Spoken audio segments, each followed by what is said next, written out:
ಭಾರತ್ ಮಾತಾ ಕಿ BJP ಜನಪರ ಹೋರಾಟಕ್ಕೆ BJP ಜನಪರ ಹೋರಾಟಕ್ಕೆ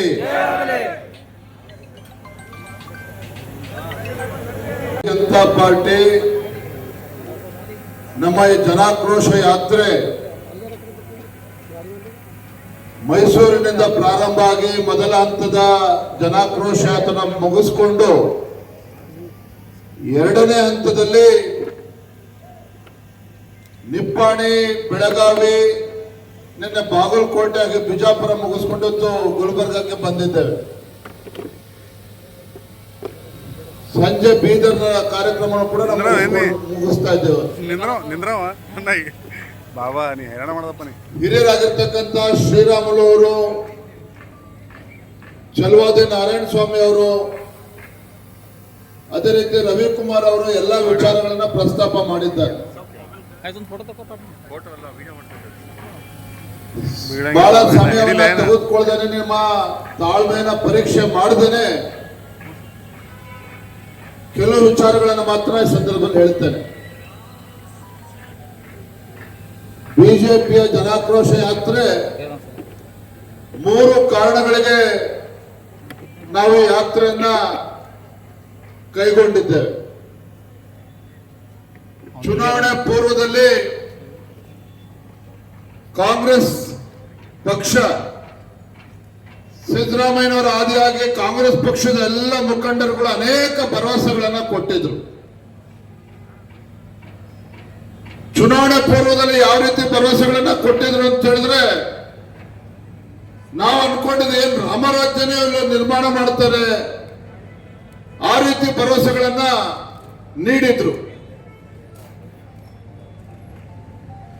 ಆದ್ರೆ ಚುನಾವಣೆ ಮುಗಿದು ಅಧಿಕಾರಕ್ಕೆ ಬಂದ ನಂತರದಲ್ಲಿ ಅದು ಯಾಕೋ ಸಿದ್ದರಾಮಯ್ಯನವರಿಗೆ ಮುಖ್ಯಮಂತ್ರಿ ಕುರ್ಚಿ ಕೂತ ಮೇಲೆ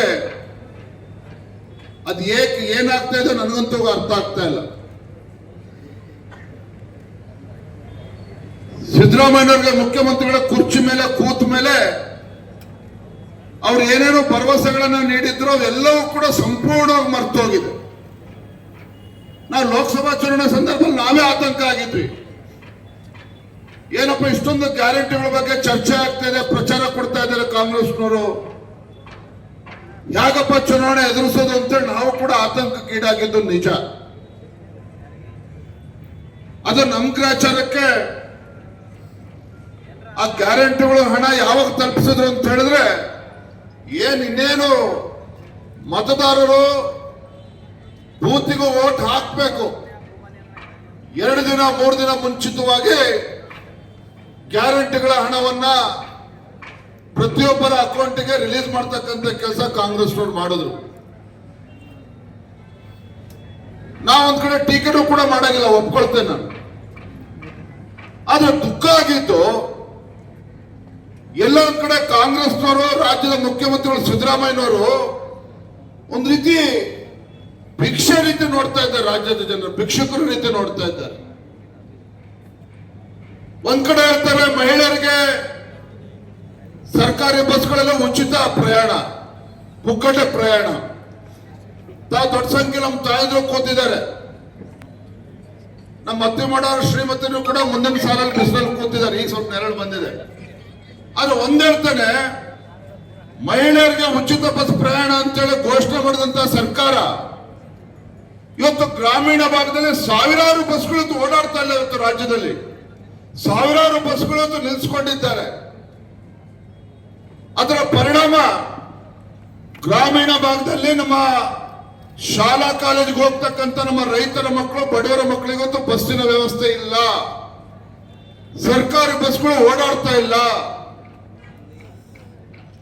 ಇವತ್ತು ಎಲ್ಲಿಗೆ ಬಂದ್ಬಿಟ್ಟಿದೆ KSRTC ಪರಿಸ್ಥಿತಿ ಅಂತ ಹೇಳಿದ್ರೆ, 6,500 ಕೋಟಿ ರೂಪಾಯಿ ರಾಜ್ಯ ಸರ್ಕಾರ KSRTCಗೆ ಹಣ ಕೊಡಬೇಕಾಗಿದೆ. ಎಲ್ಲವೂ ಕೂಡ ಉಳಿಸ್ಕೊಂಡಿದ್ದಾರೆ ಹಾಗೇನೆ. ಯಾಕೆ ಸರ್ಕಾರಕ್ಕೆ ದುಡ್ಡು ಕೊಡೋದಕ್ಕೆ ಆಗ್ತಾ ಇಲ್ಲ. ಮತ್ತೊಂದು ಕಡೆ ಪರ್ ಯೂನಿಟ್ ಒಂದು ಯೂನಿಟ್ಗೆ 36 ಪೈಸೆ ಜಾಸ್ತಿ ಮಾಡಿದ್ದಾರೆ. ಪರಿಣಾಮ ಏನು? ನಾವು ಉಚಿತ ಅಂತ ಹೇಳ್ತಾರಲ್ಲ ಇಲ್ಲಿ ಕಾಂಗ್ರೆಸ್ನವರು, ಇದರ ಪರಿಣಾಮ ಏನಂತ ಹೇಳಿದ್ರೆ, ಒಂದು ಉದಾಹರಣೆ ಕೊಡ್ತೇನೆ. ಮೊನ್ನೆ ಶ್ರೀರಾಮುಲು ಅವರು ಹೇಳ್ತಾ ಇದ್ರು, ಪ್ರಿಯಾಂಕಾ ಖರ್ಗೆ ಅವರು ಗುಲ್ಬರ್ಗಾದಲ್ಲಿ ಯುವಕರಿಗೆ ನೌಕರಿ ಕೊಡ್ತೇವೆ ಅಂತ ಹೇಳಿ 4 ಕೋಟಿ ರೂಪಾಯಿ ಖರ್ಚು ಮಾಡಿ 4 ಕೋಟಿ ರೂಪಾಯಿ ಖರ್ಚು ಮಾಡಿ, ಅವ್ರ ದುಡ್ಡಲ್ಲ, ತಪ್ಪು ತಿಳ್ಕೊಬೇಡಿ ಮಾಧ್ಯಮದವರು, ಸರ್ಕಾರಿ ದುಡ್ಡು 4 ಕೋಟಿ ಖರ್ಚು ಮಾಡಿ 1 ಲಕ್ಷ ಯುವಕರಿಗೆ ಉದ್ಯೋಗ ಕೊಡ್ತೀನಿ ಅಂತ ಹೇಳಿ ಕೊಟ್ಟಿದ್ದಷ್ಟು 1200 ಉದ್ಯೋಗಗಳನ್ನ ಖಾಸಗಿದಲ್ಲಿ ನೀಡಿದ್ದಾರೆ. 1200 ಯುವಕರಿಗೆ ನೌಕರಿ ಕೊಡೋದಕ್ಕೆ 4 ಕೋಟಿ ರೂಪಾಯಿ ಖರ್ಚು ಮಾಡಿದ್ದಾರೆ. ಇದು ಈ ರಾಜ್ಯ ಸರ್ಕಾರದ ಕಾರ್ಯವೈಖರಿ. 36% ಜಾಸ್ತಿ ಮಾಡಿದರೆ ಪರಿಣಾಮ ಕ್ಷಣ ಯೋಚನೆ ಮಾಡಿ. ಇವತ್ತು ನಮ್ಮ ರಾಜ್ಯದಲ್ಲಿ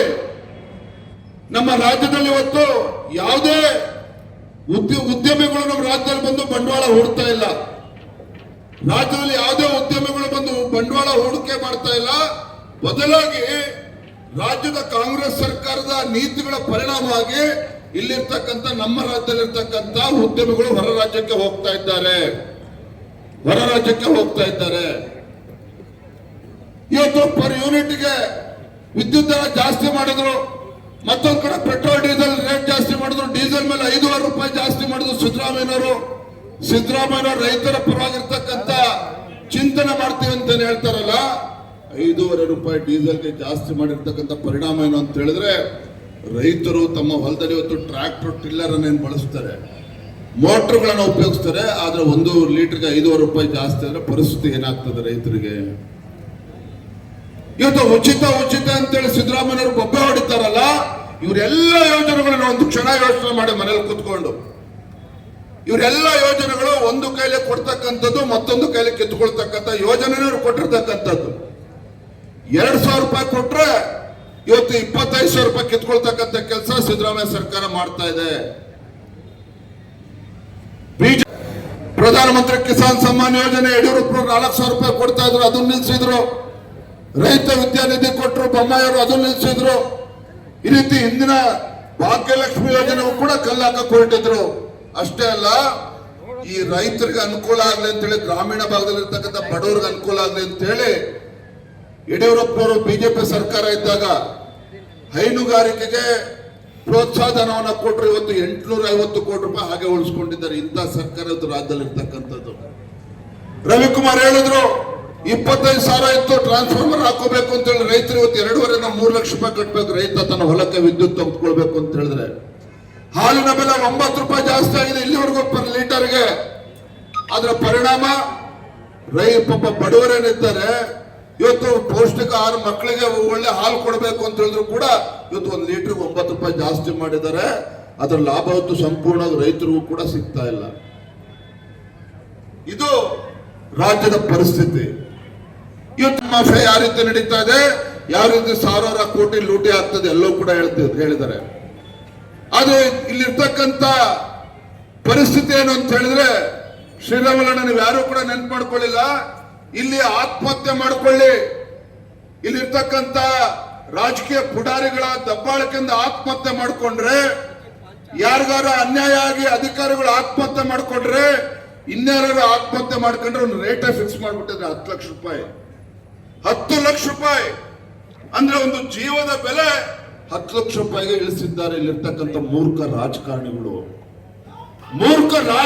ಏನಿದ್ದಾರೆ, ಒಂದು ಜೀವಕ್ಕೆ 10 ಲಕ್ಷ ರೂಪಾಯಿ ಬೆಲೆ ಕಟ್ತಕ್ಕಂಥ ಕೆಲಸ ಮಾಡಿದ್ದಾರೆ. ಇಂಥ ನಿಚ್ಚ ರಾಜಕಾರಣಿಗಳು, ಇಂಥ ನೀಚಗೆಟ್ಟಂತ ರಾಜಕಾರಣಿಗಳು ಈ ಭಾಗದಲ್ಲಿ ರಾಜಕಾರಣ ಮಾಡಬೇಕು ಅಂದ ಕ್ಷಣ ತಾವು ಯೋಚನೆ ಮಾಡಬೇಕು.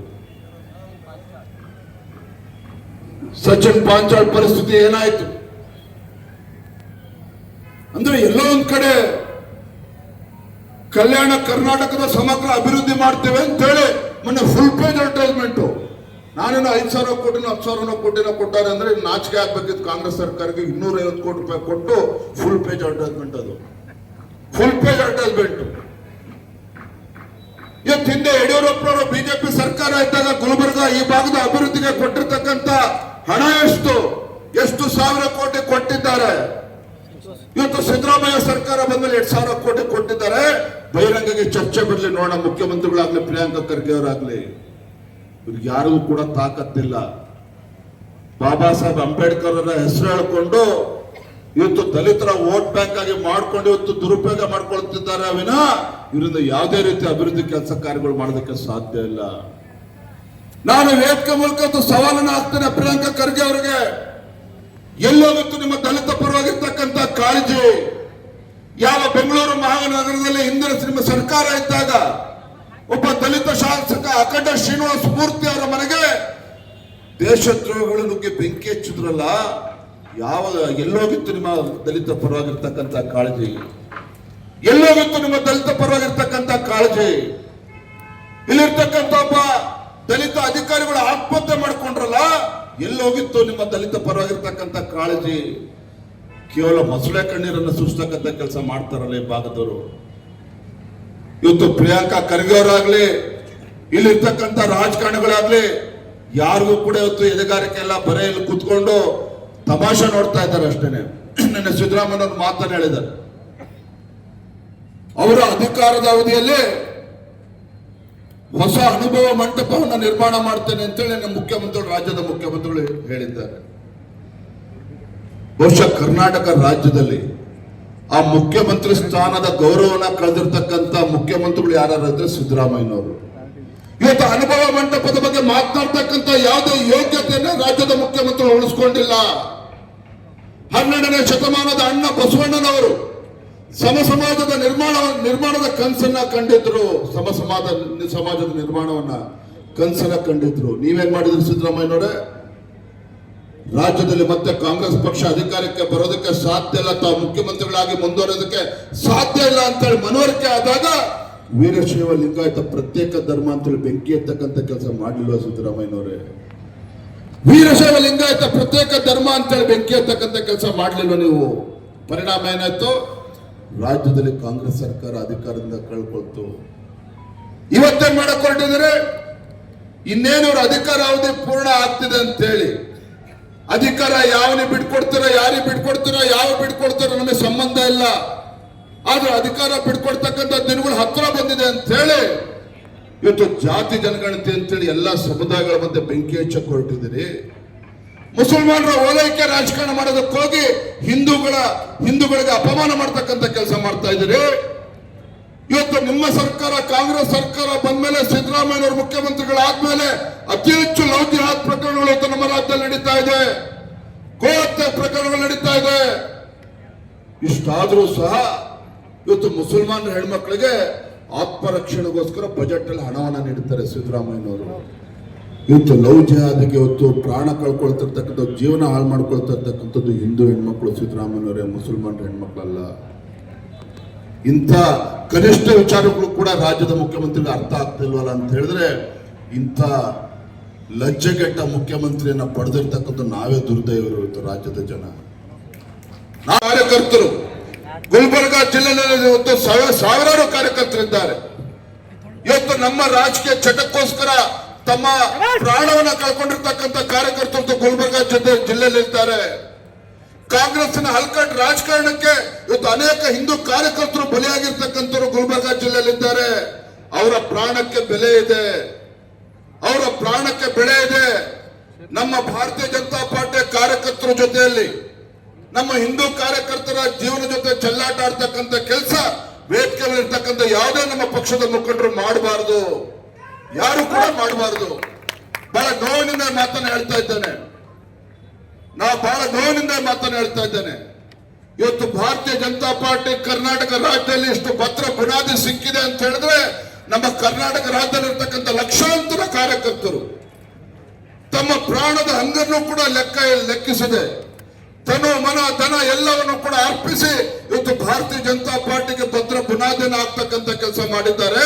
ಅಂತ ದೇವದುರ್ಗವಾಗಿರ್ತಕ್ಕಂಥ ಕಾರ್ಯಕರ್ತರಿಗೆ ಅಪಮಾನ ಆಗ್ತ ರೀತಿಯಲ್ಲಿ ನಾವಿತ್ತು ಒಗ್ಗಟ್ಟಾಗಿ ಒಂದಾಗಿ ಇವತ್ತು ಪಕ್ಷ ಸಂಘಟನೆ ಮಾಡಬೇಕಾಗಿದೆ. ಗುಲ್ಬರ್ಗ ಜಿಲ್ಲೆಯಲ್ಲಿ ವಿಶೇಷವಾಗಿ ಇವತ್ತು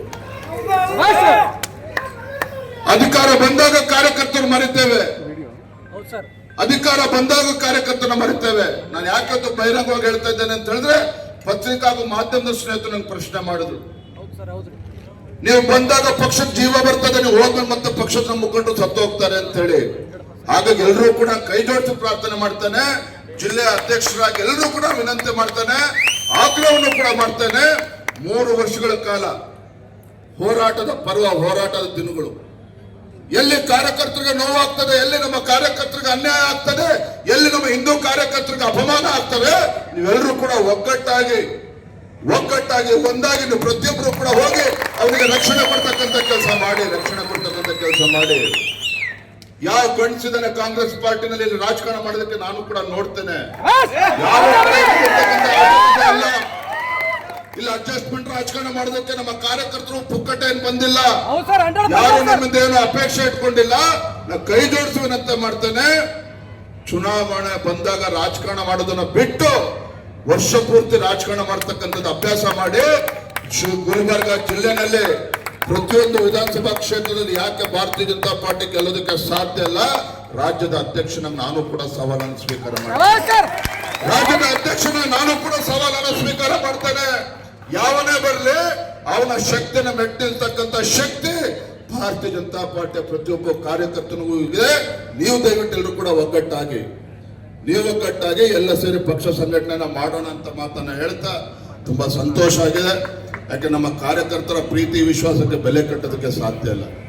ಇಂಥ ಉರಿ ಬಿಸಿಲಲ್ಲೂ ಕೂಡ ಸಾವಿರಾರು ನಮ್ಮ ಕಾರ್ಯಕರ್ತರು ತಾಯಂದ್ರು ದೊಡ್ಡ ಸಂಖ್ಯೆಯಲ್ಲಿ ಬಂದು ಈ ಜನಾಕ್ರೋಶ ಯಾತ್ರೆ ಯಶಸ್ವಿಯಾಗಿ ಮಾಡಿದ್ದೀರಿ. ತಮ್ಮ ಪ್ರೀತಿ ವಿಶ್ವಾಸಕ್ಕೆ ಋಣಿಯಾಗಿದ್ದೇನೆ. ಒಂದೇ ಮಾತಾಡ್ತೇನೆ, ರಾಜ್ಯದ ಅಧ್ಯಕ್ಷನಾಗಿ ಯಡಿಯೂರಪ್ಪನವ್ರ ಮಗ ಆಗಿ, ಒಬ್ಬ ರೈತ ನಾಯಕನ ಮಗನಾಗಿ, ಒಬ್ಬ ಹೋರಾಟಗಾರನ ಮಗನಾಗಿ ಗುಲ್ಬರ್ಗ ಜಿಲ್ಲೆಯಲ್ಲಿ ಯಾವುದೇ ಒಬ್ಬ ನಮ್ಮ ಕಾರ್ಯಕರ್ತ ಎದೆಗುತ್ತಕ್ಕಂಥ ಅವಶ್ಯಕತೆ ಇಲ್ಲ. ನಿಮ್ಮ ವಿಜಯ